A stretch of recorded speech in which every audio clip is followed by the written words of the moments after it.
April 8, 1943, North Africa. The outskirts of Kasserine Pass. The desert wind howled across the barren ridges, carrying with it the smell of oil, dust, and cordite. German panzergrenadiers crouched low behind the ruins of a half-collapsed wall, the rising sun casting long shadows across the battlefield. Oberstleutnant Hans Kramer wiped the grime from his eyes and peered through his field glasses. In the distance, a convoy of American half-tracks moved steadily across the open plain, their silhouettes shimmering in the morning heat. "Panzer ahead," someone shouted. But it wasn't tanks the Americans had brought this time, it was something far more unnerving. Mounted atop the lead vehicle was a heavy, black weapon glinting in the sun. A soldier manned it with both hands, his helmet glinting, his expression unreadable. Then it began.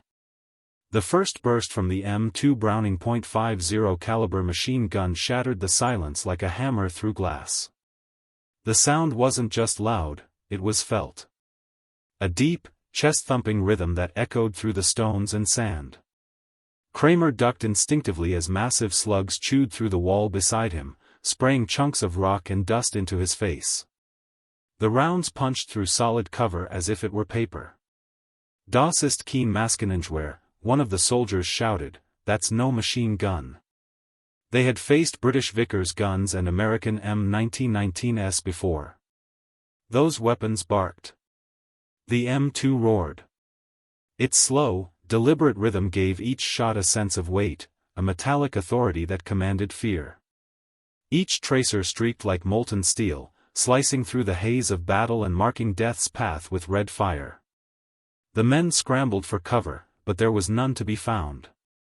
The .50 caliber rounds tore through the sandbags and even the engine block of a parked Kübelwagen. The driver, Feldwebel Lorenz, was hit instantly, his body thrown back by the sheer force of impact. The weapon's destructive power was like nothing they had faced. By the time the Americans advanced, the German position was silent. Kramer lay face down in the sand, trembling, the echoes of that terrible rhythm still pounding in his ears. Later, when he spoke to his unit commander, he didn't talk about the enemy's tactics, or their numbers, only that sound. The Deuce, they called it. To the Germans, it would come to symbolize a new kind of war, one where armor and distance no longer guaranteed safety. What they had witnessed in the sands of North Africa was only the beginning. Before German soldiers came to fear it on the battlefield, the M2 Browning had already earned a reputation among those who built it, as a weapon almost too powerful to be real. 2 decades earlier, in the final months of the First World War, a man named John Moses Browning sat at his workbench, sketching what would become one of the most formidable weapons ever designed. The U.S. Army had witnessed the rise of heavy machine guns, the Maxim, the MG-08, the Vickers, and they knew the next war would demand something more lethal, something capable of taking down aircraft and piercing armor. The result was the .50 caliber Browning machine gun, completed in 1921 and refined into the M2 heavy barrel by the late 1930s. Built around the mighty .50 BMG, Browning machine gun, cartridge, it could fire 600 rounds per minute, each round the size of a man's finger, capable of traveling nearly a mile with lethal accuracy. Unlike lighter machine guns that rattled and spat, the M2 fired with a slow, methodical rhythm, a deliberate thump-thump-thump that reverberated like artillery. Mounted on jeeps, half-tracks, tanks, aircraft, and even naval vessels, it was more than just infantry support, it was a universal killer. By 1943, Deuce had become the backbone of American firepower. Gunners loved its reliability, its ability to endure desert sand, Arctic frost, and Pacific humidity without fail. Pilots trusted it to defend their bombers. Infantry relied on it to cut down enemy vehicles. The Germans, at first, dismissed it as overkill. A heavy, cumbersome weapon that burned ammunition too quickly. But that changed the moment they faced it in combat. Reports began filtering through Wehrmacht command channels, accounts from Africa, Italy, and later, Normandy, describing the same horrific scene: German positions shredded by a weapon whose rounds passed through sandbags, brick walls, even thin armor plating. The 7.92mm MG-34 and MG-42, the pride of German infantry, couldn't match its range or penetrating power. Captured M2s were studied in workshops across occupied Europe. Engineers were stunned by its simplicity, its near-perfect balance of power and reliability. The weapon didn't jam easily, didn't overheat quickly, and could be used in virtually any role. It wasn't just a machine gun, it was an industrial instrument of war. Meanwhile, on the front lines, soldiers began to whisper stories. They spoke of trucks torn apart by invisible fire, of armored cars reduced to twisted steel, and of comrades who vanished behind shattered cover. They called it Der Tod aus der Ferne, death from afar. But the true horror of the M2 wasn't just its raw power, it was what it did to morale. June 12, 1944, Normandy, France. The air was thick with the smell of cordite and wet soil. Rain drizzled down across the hedgerows as German infantry from the 352nd Division dug into their positions near Saint-Lô. Private Wilhelm Faulkner crouched low in a muddy trench, clutching his Kar 98K rifle. He could hear the distant growl of Sherman tanks and the faint, rhythmic thudding of American machine guns echoing through the valley. Then it came again, that unmistakable sound. Thump thump thump thump. It wasn't the high-pitched chatter of the MG-42. It was slower, heavier, deliberate, as if the very earth shuddered with each shot. The M2.50 caliber was firing from a half-track somewhere beyond the ridge, its tracers slicing through the mist like streaks of molten metal. Faulkner ducked as rounds slammed into the hedgerow, splintering wood and kicking up fountains of mud. One bullet tore clean through a thick oak stump, whistling past his helmet before embedding itself in the wall behind him. His comrade, Unteroffizier Richter, shouted over the noise, "They're firing anti-tank rounds at us." But they weren't.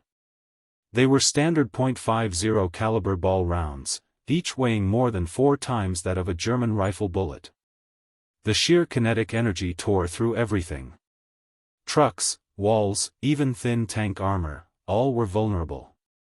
The weapon's range was equally devastating. German soldiers soon learned that the M2 could engage targets over a kilometer away with terrifying precision. They could be spotted, targeted, and cut down long before their own MG-42s could even reach the enemy. The effect on morale was profound. Men who once held the line fearlessly against tanks and artillery began to dread the distinct thump of the M2. It was said that you didn't hear the shot that killed you, only the one that missed. Captured German diaries told of soldiers describing it as inhuman, unfair, and merciless. One entry from a sergeant near Corentin read, "The Americans bring their black guns that never stop. They cut through trees, walls, men. Even the tanks fear them. When we hear that sound, we know we are already dead."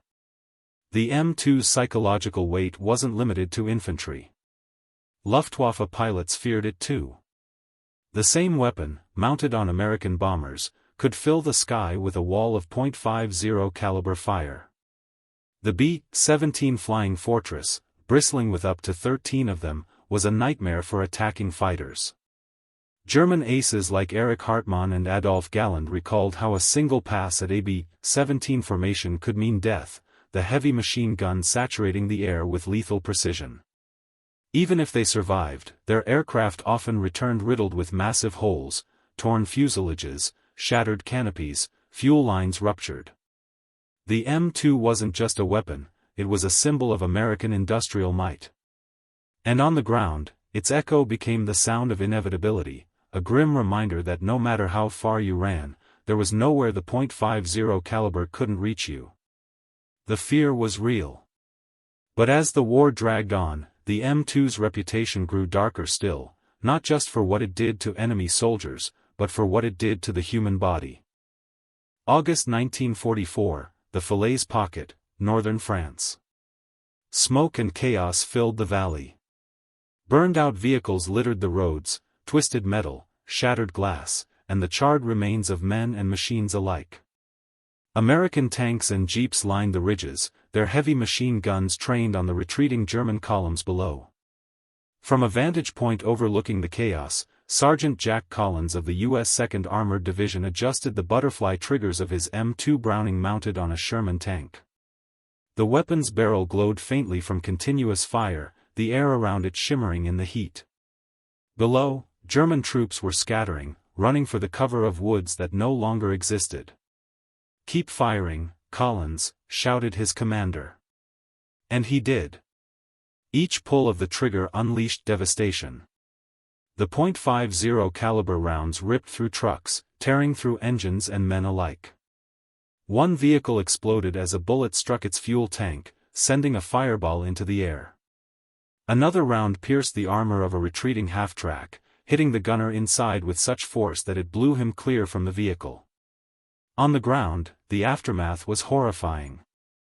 German medics who later reached the scene reported bodies torn apart beyond recognition. The .50 caliber's sheer kinetic energy didn't just kill, it obliterated. When a .50 BMG struck human flesh, it caused catastrophic trauma. Even a near miss could shatter bones from the shockwave alone. Direct hits often left no limb intact. One German field surgeon described treating soldiers hit by the weapon as a futile effort, noting that the injuries were too violent, too complete for field medicine to address. American troops, hardened by months of fighting, often grew numb to what they saw. But the Germans never forgot. The brutality of the M2's impact made it feel less like a weapon and more like a force of nature, impersonal, unstoppable, and merciless. Rumors spread through the Wehrmacht ranks. Some soldiers claimed the Americans were using the .50 caliber illegally against infantry, as it had been designed for anti-material use, meant for aircraft and vehicles, not men. Others swore they had seen entire squads vaporized in seconds by concentrated .50 fire from P-47 Thunderbolts and B-17 bombers. While international law didn't prohibit its use against personnel, the perception of its inhuman power cemented its infamy. It became, in the minds of German soldiers, a symbol of an enemy that wielded industrial power as ruthlessly as it wielded firepower.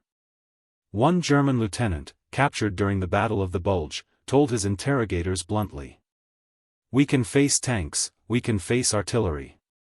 But when your big guns fire, the black ones that cut through our trucks, we know there's no hope. It is like fighting God himself." The weapon's legend spread across every front, Europe, the Pacific, Africa. And with each battle, its image grew darker, more feared. But while the Germans dreaded it, the Americans saw it as something else entirely, not a monster, but a guardian. A weapon that saved countless lives, whether on land or in the air. And nowhere was that truer than in the skies over Europe.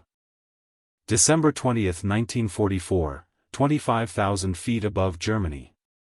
The formation of B-17 flying fortresses moved in tight precision across the frozen sky, their engines rumbling like thunder over the clouds. Frost clung to their fuselages, sunlight glinting off the silver wings. Inside the lead bomber, Heaven's Hammer, Sergeant Tom Callahan hunched over his twin-mounted M2 Brownings in the tail turret, eyes fixed on the dark specks emerging from the sunlit haze behind them. "Bandits, 6 o'clock high," crackled the intercom. The dark specks grew larger, Messerschmitt Bf-109s, slicing through the clouds with deadly grace. The Luftwaffe pilots dove toward the bomber stream, their cannons spitting white streaks across the sky. The American gunners responded instantly. Callahan's hands gripped the butterfly triggers. The twin M2s thundered to life, their slow, heavy rhythm echoing through the fuselage. The air around the turret trembled. Brass casings clattered around his boots like falling rain. Thump thump thump. Thump thump thump. Each round, half an inch of steel-jacketed fury, arced through the air, glowing orange in the thin atmosphere. The tracers converged, meeting the oncoming fighter head-on. In an instant, the Messerschmitt's nose erupted in flame. Its wings sheared off as it spiraled toward the earth.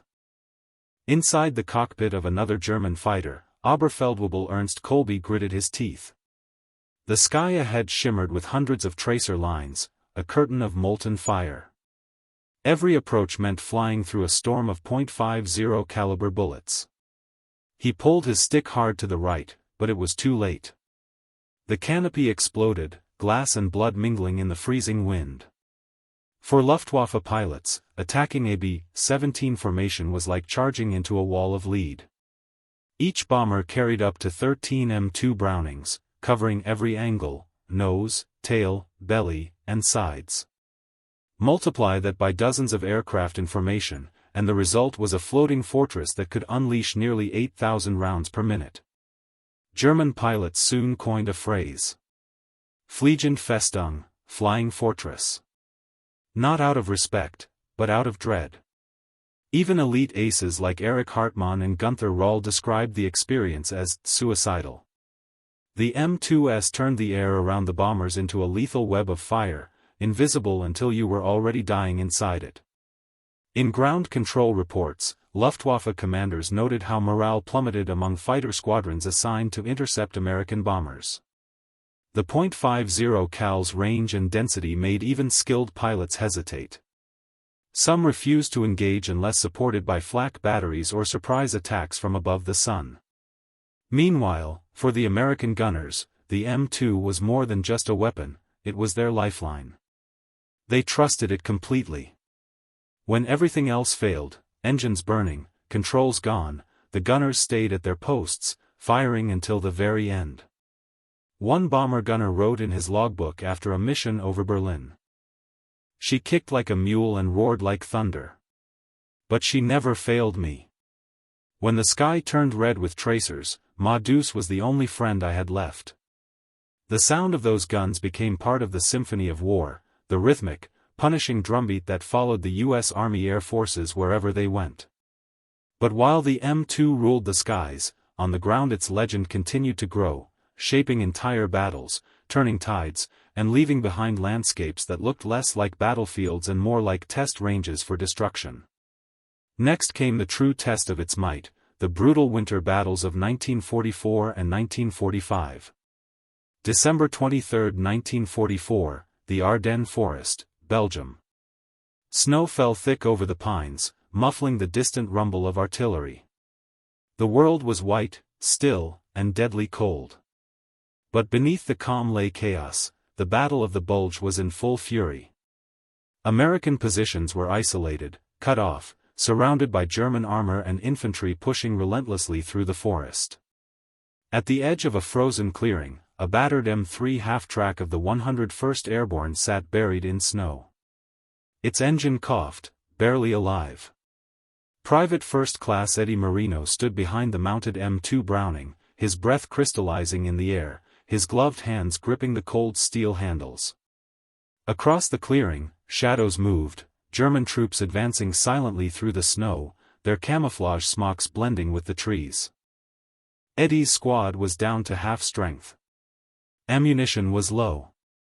He waited, heart pounding, finger poised above the trigger. Then, the sound of boots crunching in the snow. A flicker of movement. A whisper. He squeezed. The stillness shattered. The M2 came alive with a roar that shook the trees. Thump thump thump thump. The muzzle flash lit up the forest like lightning, illuminating the terrified faces of the oncoming German infantry. Snow erupted in fountains as .50 caliber rounds tore through the air, punching through trees, ripping through bodies, shredding anything caught in the open. The Germans dove for cover, but the M2 didn't care. Its rounds chewed through logs and ice alike. The weapon's recoil kicked against Eddie's chest, but he didn't let go. In seconds, the advancing line dissolved into chaos, screams echoing through the forest, punctuated by the deep mechanical rhythm of death. When the gun finally fell silent, smoke rose from its barrel. The snow around the clearing was no longer white. From the German side, survivors would later describe the encounter as a slaughter. They had expected a machine gun, not artillery. Their MG-42S, normally the terror of the battlefield, were useless at that range. The .50 caliber slugs tore through even the steel shielding of their armored half-tracks. As the Americans regrouped, one sergeant slapped Eddie on the shoulder. "Hell of a job, kid." Eddie stared down at the still-smoking gun. His hands trembled. "Yeah," he muttered quietly, "hell's about right." Across the front, scenes like this repeated again and again. The M2 wasn't just defending, it was dominating. On tanks, jeeps, trucks, and bunkers, it became the one weapon soldiers could rely on to turn the tide, no matter how dire the situation. To the Germans, however, it became something else, a symbol of hopelessness. Whenever they heard that slow, hammering cadence, they knew the fight was already lost. Reports from the Ardennes mention entire squads surrendering after sustained .50 caliber fire, convinced they were under tank or artillery attack. Some abandoned their vehicles rather than face the weapon head-on. The winter battles of 1944 would mark the moment when the fear of Deuce peaked. It wasn't just her power, it was her persistence.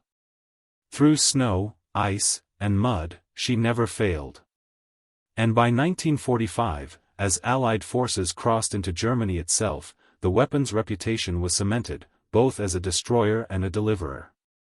But even after the war ended, the legend of the M2 didn't fade. It evolved. May 1945, somewhere outside Bremen, Germany. The war was ending. Smoke still rose from the ruins of bombed-out cities, and the once mighty Wehrmacht was in full retreat. Along a road littered with burned vehicles and shattered helmets, a column of American GIs marched cautiously forward. Mounted on nearly every jeep, tank, and half-track, one weapon still stood sentinel, the M2 Browning .50 caliber machine gun. Private Joe Harkins, a gunner who had survived from North Africa to Germany, rested his hands on the grips of his M2.